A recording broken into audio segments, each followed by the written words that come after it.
Zhang Sanfeng founded Wudang after his unspoken love. Guo Xiang established Yimi after decades of failing to find her beloved. Two great sects, born from two heartbroken individuals. This is the story of Zhang Sanfeng, leading to the creation of the legendary Tai Chi martial art and the establishment of the Wudang sect. Early life at Shaolin Temple. The story of Zhang Sanfeng begins when he was about 6 years old at Shaolin Temple. He was known as Zhang Junbao, working in the library under the guidance of the librarian monk Yuan. His status was that of a lay servant, not a monk, so he never formally took Buddhist vows. From a young age, he gained profound knowledge from the scriptures he guarded. Yuan also taught him the basics of the 9 Yong manual, hidden within the Lankavatara Sutra, for health preservation. Neither master nor disciple realized they were practicing one of the most formidable scriptures ever created. This early training provided Zhang Junbao with an extraordinarily strong internal foundation that would later support all his martial arts achievements. First encounter at Mount Hua Peak, where the Lankavatara Sutra was stolen from the Shaolin Library by the Mongolian Imperial Guard Yin Kuxi, the Persian merchant, and Shaoxiangji, the pale-faced corpse. Monk Yuan and Zhang Junbao pursued the two villains. The chase led them to Mount Hua Peak, where the third duel on Mount Hua was taking place to determine the new Great Five. They met great martial artists such as Yang Guo and his wife Xiaolong Nu, Guo Jing and his wife Huang Rong, the Eastern heretic Huang Yaoshi, Reverend Yi Deng, the old imp Zhou Botong, also Guo Xiang, and many others.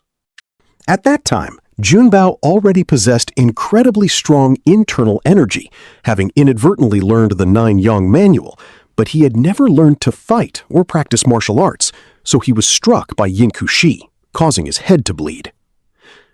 Guo Xiang couldn't wait to see Zhang Junbao unable to hit back. He told him to hit back, and if he couldn't, she would provide help. This was the first attention that Guo Xiang gave to Zhang Junbao.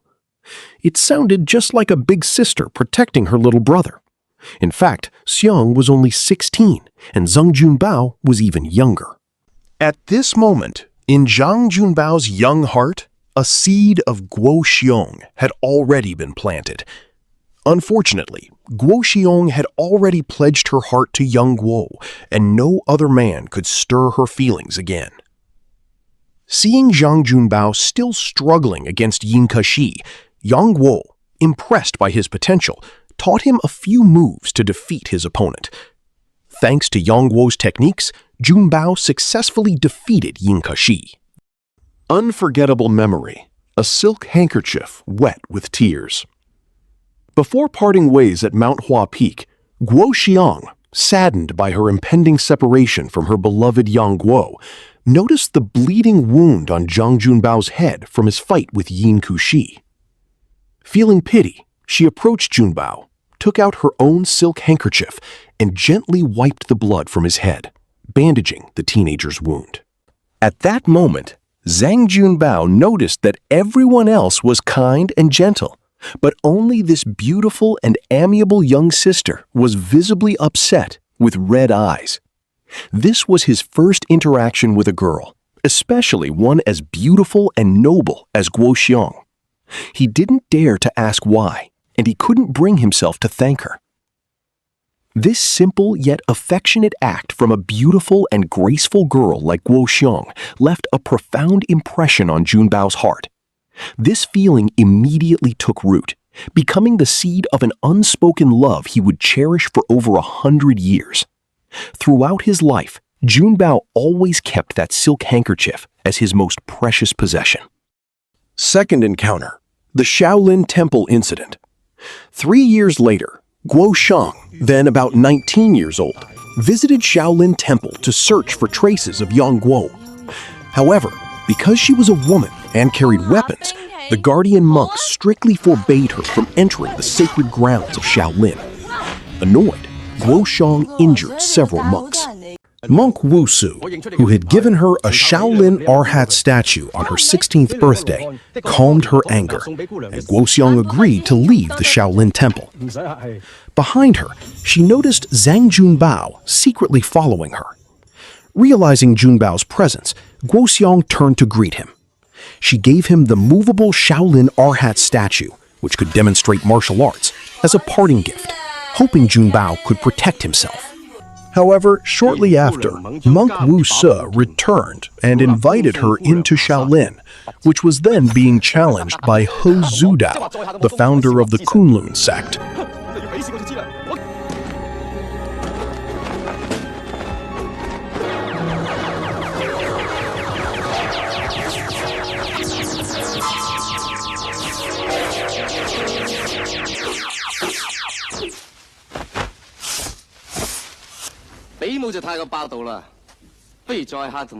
Zhang Junbao, using the iron Arhat statue given by Guo Xiang as a guide, managed to confront He Zudao.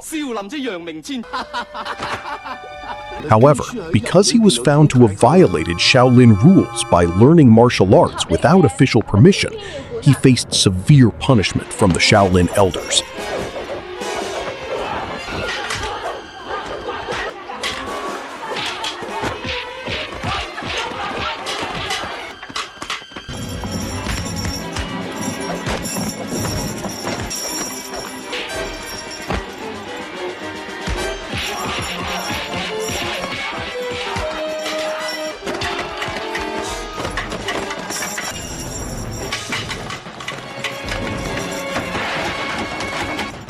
To protect his disciple, Zhou Yuan carried Zhang Junbao and Guo Xiang, fleeing from Shaolin Temple.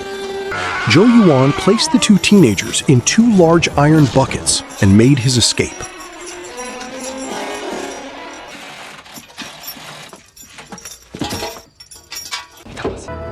Zhou Yuan, already old, exhausted all his energy and became critically ill.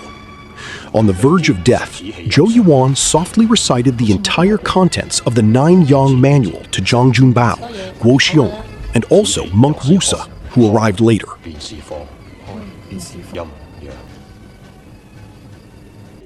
Each of the three memorized different portions of the scripture, and this would later become the foundation for the martial arts of Wudang, Ma, and Shaolin. Final and permanent separation. Before parting, Guo Xiang removed a gold bracelet from her wrist and gave it to Zhang Junbao, advising him to go to Xiangyang and seek refuge with the Guojing Huangrong family. However, the high-spirited Zhang Junbao refused to live under anyone's patronage.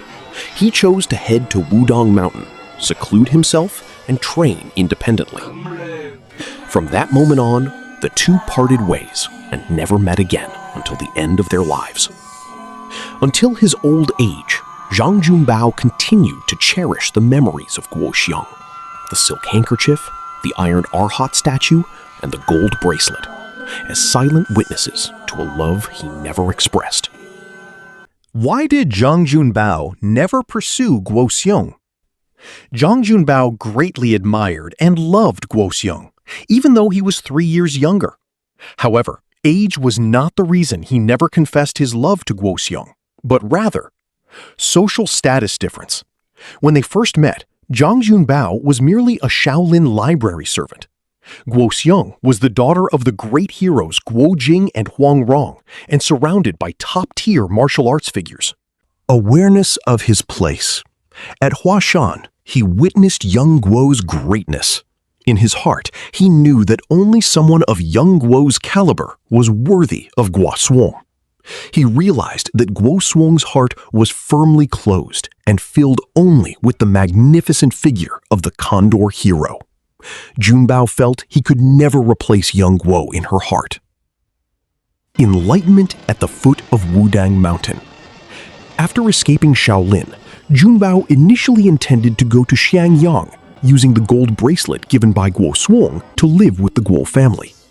However, on his journey, he overheard a peasant woman scolding her husband to be a self-reliant man and not depend on others. These words awakened Junbao's sense of dignity. He abandoned his intention to go to Xiangyang and chose to ascend Wudang Mountain to cultivate himself and become a man of integrity. Irony of fate.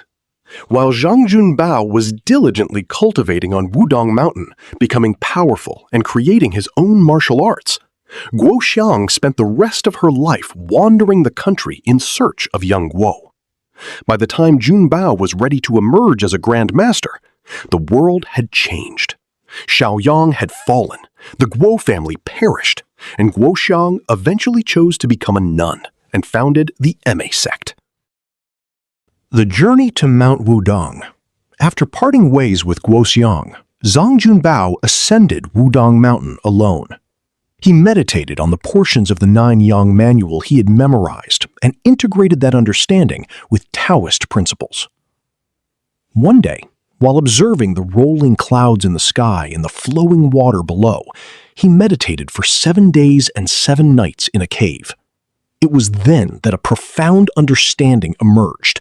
Softness overcomes hardness, the philosophical foundation that would later give birth to Tai Chi. Later, while traveling north and seeing the 3 majestic peaks of Wudang Mountain rising amidst a sea of clouds, he gained enlightenment and changed his name to Sanfeng, meaning 3 peaks or 3 abundances, symbolizing the mastery of the integration of body, mind, and spirit, as well as the 3 teachings of Confucianism, Buddhism, and Taoism. Founding of the Wudang Sect. After years of cultivation, Zhang Sanfeng officially founded the Wudang Sect, a sect that would eventually rival Shaolin Temple, often referred to as Shaolin in the north, Wudang in the south. His first 7 disciples, who would later be known as the 7 heroes of Wudang, were Song Yuan Chao, Distant Bridge, Yo Lianzhou, Lotus Boat, Yo Daiyan, Steep Rock, Zhang Songshi, Pine Stream, Zhang Cuishan, Emerald Mountain, Ye Li Teng, Pear Pavilion, and Mo Shenggu, Echoing Valley. He named his 7 disciples after the scenery etched in Zhang Sanfeng's memory from his encounters and farewells with Guo Xiang. In this way, he immortalized the image of his beloved in the names of his disciples, a 7-line poem whose meaning only he knew. The foundation of Zhang Sanfeng's power. There are 3 main martial arts systems. Wudang 9 Yang skill. Derived from the fragments of the 9 Yang manual memorized by Zhang Junbao during Zhu Yuan's death, it became the bedrock of Wudang's internal martial arts culture. Zhang Sanfeng did not merely inherit it, he integrated it with Taoist principles to forge a refined, superior system of his own. 2. Pure Yang boundless skill. This is the supreme inner energy technique created by Zhang Sanfeng, based on Taoist teachings.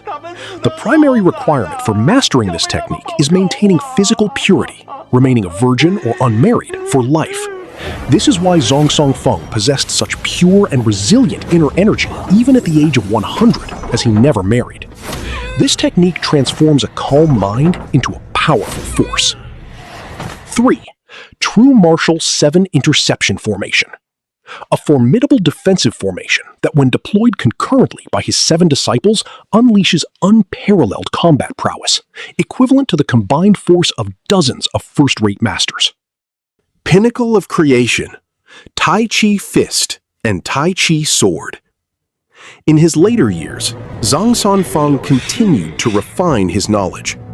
Ultimately, after prolonged cultivation, he fully integrated all the martial arts he had learned throughout his life with the Taoist principle of softness overcomes hardness, and created 2 revolutionary martial arts systems.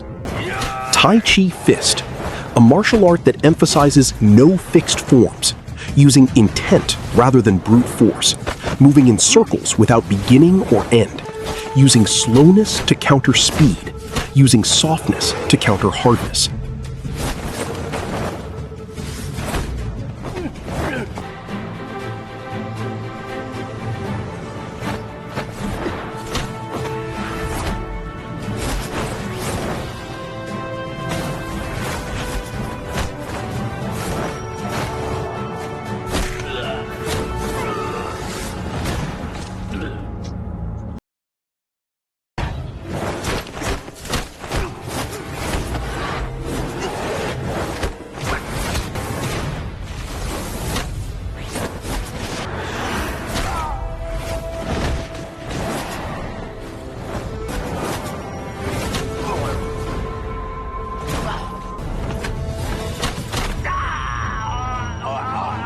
Tai Chi Sword, a sword art that embodies the principles of constant change and adaptation, blending artistic beauty with combat power that surpasses conventional swordplay.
Journey to 100 years.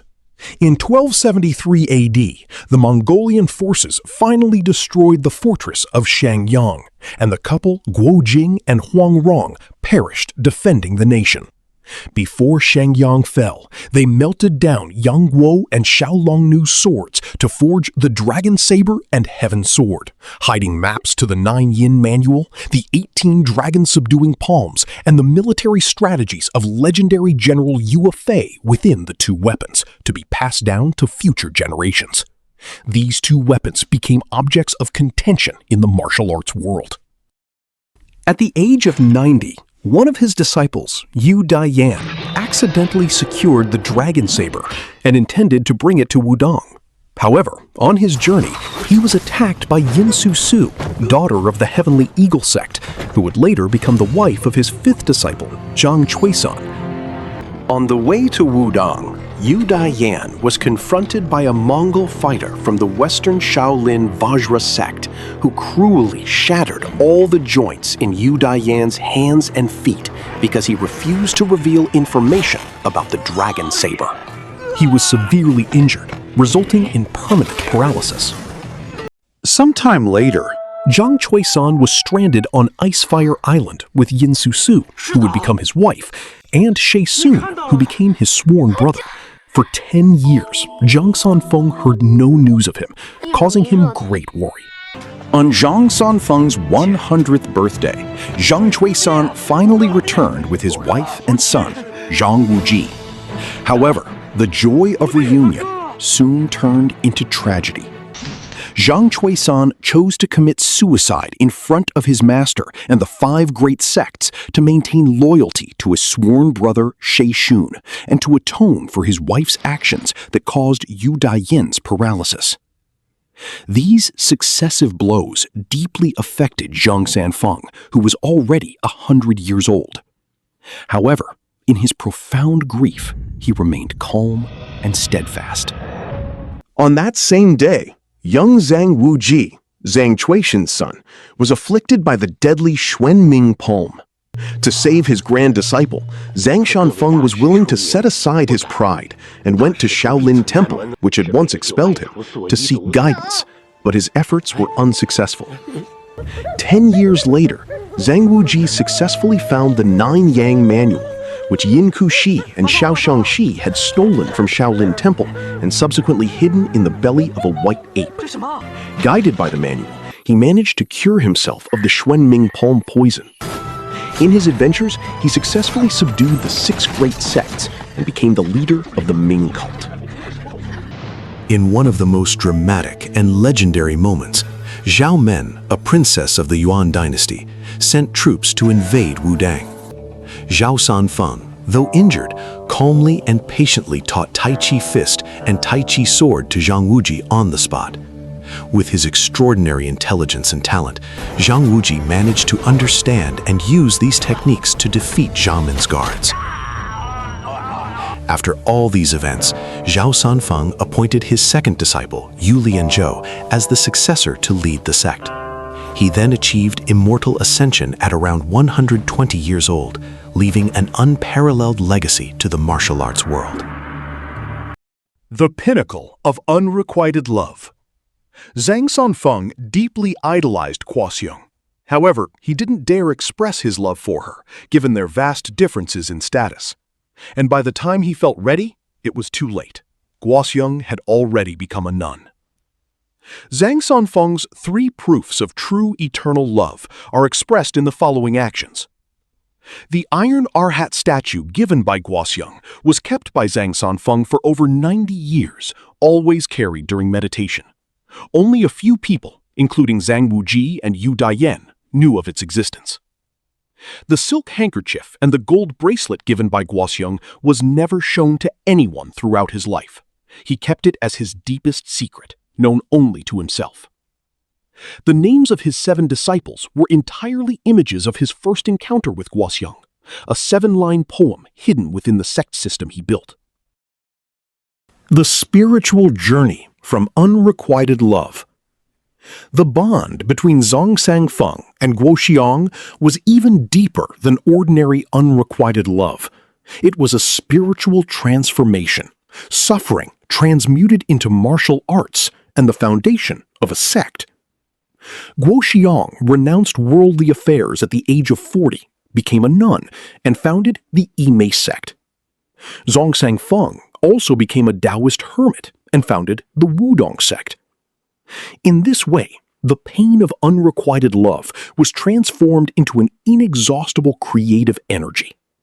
Individual tragedy ultimately led to the birth of 2 great martial arts sects, Wudang and Yimei. Eternal legacy.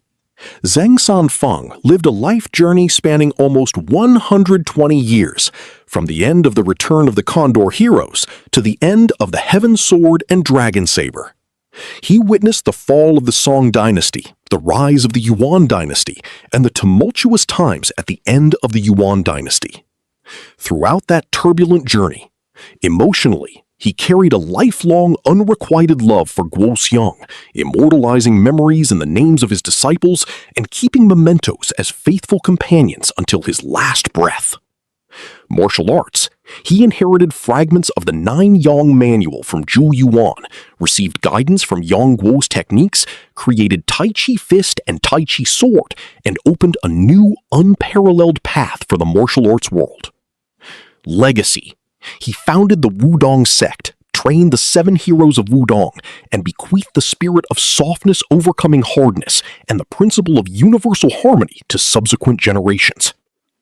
The sword never ages. Tai Chi flows eternally. Unrequited love remains fragrant for 100 years, leaving stories for the world to remember.